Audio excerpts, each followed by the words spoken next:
that's equal to, this is kind of a joke, but we got to do it. So how many machines do we have? 14. 14, right?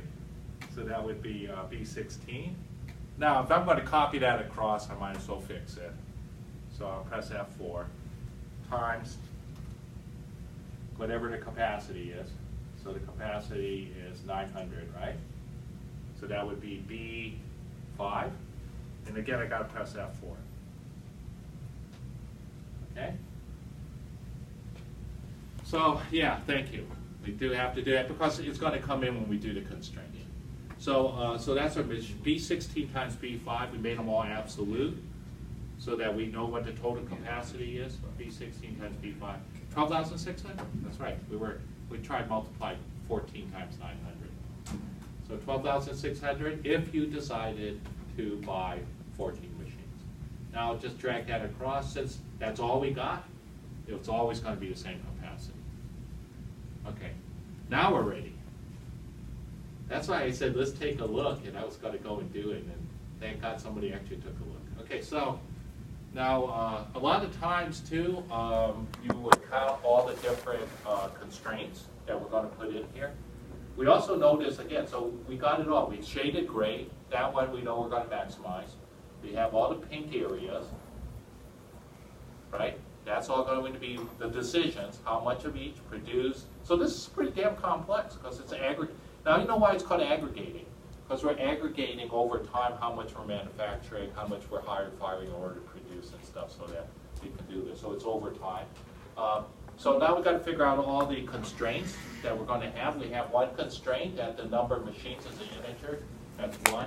We're going to make all this a constraint. We could do each one, I don't know, or you could just select a whole cell. I'll just do all of them. So that's 1, 2.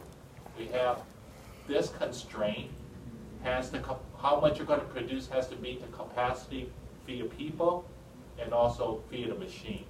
So again, I got 1, 2, 3, 4. We have advertisement constraint, 5. We have end of inventory constraint, must be greater than 0, 6. So we've got 6 constraints. Just saying, so when I put, oh, there's the last one. End of month cash must be non-negative. So you cannot have negative cash. Okay, so we got 7. So we should have 7. Okay, we're ready to go. I won't tell you how to do it. You should be able to do it. Okay, I'll do it. Let's see. We'll go to data, solver. What am I solving? Maximum profit. B63, leave it at max, right? I'll leave it at max. Now I'm clicking the changing cell area, and now we go all the way up. This is a real pain, how you go. You click that, then what do? Then you have to hold the control key, is that right? Or do some of you guys just press comma? Is that what you do too? You could do that, right? So like I have B16, if I press comma, does that work? And then select? I don't know if that works. That does work, huh? And then if I press, so that might be easier for you guys who don't like controls. Then you press comma, and then you just select. And then I'm going to do it. I'm going to press control, and then I can select. So I do a mix of it. If you're good with the control key, you can do that too. Okay, so I got B16, B20 through G21, B27 through G27, B32 through G32. Those are all the cells, right? That are pink. Now we're going to start adding our constraints. Yay. First constraint is the first pink one, which is the number of machines. And we're going to, now sometimes, you know, for fun, after you've done it all, you can go back and see what happens if you remove one of those constraints and see if they give you something else, you know, like a different answer. So I'm going to drop that drop down and make it an integer. So B16 has to be an integer. I'm going to add that. So I've done that one.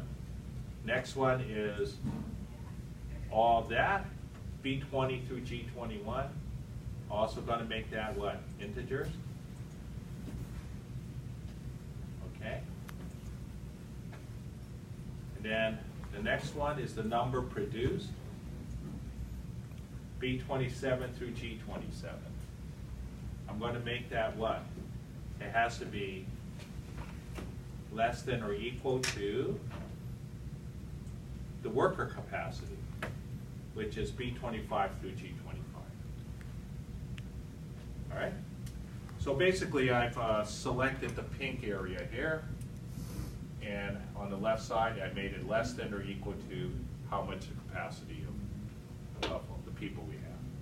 So I added that, and then I'm select again the same thing, number produced, and that also has to be in terms of constraint less than or equal to total machine capacity.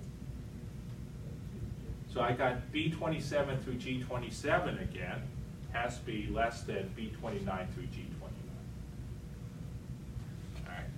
So yeah, so there were two constraints in terms of how much I could produce, the number of people as well as the machine capacity. So I'm going to add that, and now I'm going to scroll down. What else I got? Advertisement, right? So I'm going to take the advertising money spent, which happens to be B32 through G32, and that has to be less than how much we got. So in the blue section, it's B34 through G34, which is 50,000. Each month we can only spend up to 50,000. All right, so I'm going to add that. Now I'm going to scroll down a little further, and I'm going to grab, where's the next one? End of month inventory. So the end of month inventory, which is B41 through G41. Now this one, you got to make sure you flip it because it has to be greater than or equal to. Now, here's an option right now. You could actually just type in 0. But since we have zeros here, right, we'll just do it correspondingly. I will now select B43 through G43. Okay, so now I've got the non-negative end of inventory, so I'll add that. And then we have one more, don't we?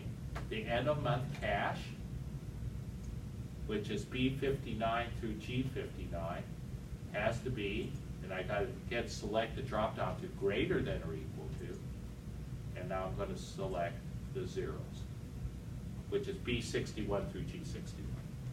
Okay, so if you feel like, oh, this is pretty simple, yeah, it looks like it. So you do it, okay? You just make sure you go ahead and download the starter and see if you can get this all working, and repeat until it's like muscle memory and feel very comfortable with aggregating.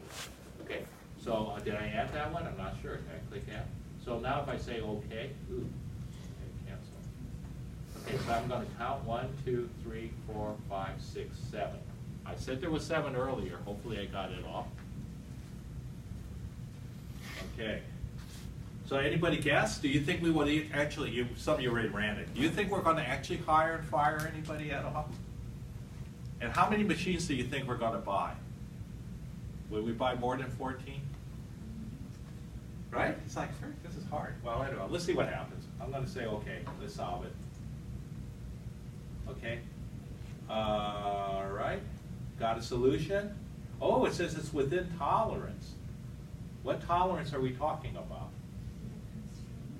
Well, we'll have to see. I'm going to just say okay. Let's see. I got 3, what did I get? Profit, $3,785,300. You get that? Good. That means if we're wrong, we all did it wrong. Okay. Now, if we scroll up, let's take a look at the results. It looks like we maxed on the money. We decided to spend $50,000 every time. Interesting. Oh, look at that. I have a question. Yes. Should the number produced be greater than or equal to the total worker capacity? It should be less than the total.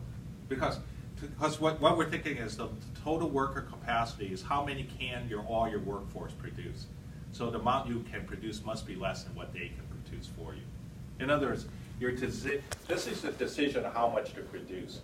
So you can only specify as much as humanly possible or machine possible, right? So the amount that you decide to